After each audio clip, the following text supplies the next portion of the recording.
Bakit mas maraming nagsasabi na mas masaya yung childhood ng mga batang 90s kaysa sa ngayon? Bakit mas maraming nagsasabi na yung mga batang 90s mas swerte sila kasi mas masaya yung mga naging childhood experiences nila?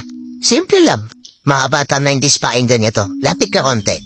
Nung panahon natin hindi pa uso cellphone. Hindi pa uso yung puro Mobile Legends. Lalaro ka sa cellphone, manonood sa cellphone. Lahat ng laro natin nung bata tayo puro physical. Naalala mo pa ba yung lalabas ka sa hapon para lang makipaglaro sa mga kaibigan mo? Yung tipong nababadtrip ka na kasi nabuburot ka na sa laro. Pero tuloy ka pa rin kasi masaya ka makipaglaro sa kanila. Yung tipong lalabas ka ng alas 3 ng hapon hanggang alas 6 hindi ka na pwede magpagabi kasi mapapalo ka. Pero yung maiksing oras na yun para makapaglaro ka, pakiramdam mo ang haba-haba na. Naalala mo pa ba? Pagdaling mo sa eskwela, madaling-madali ka kasi may papanoorin ka pa. Oo, kasi yung mga palabas sa TV noon, puro pambata pa.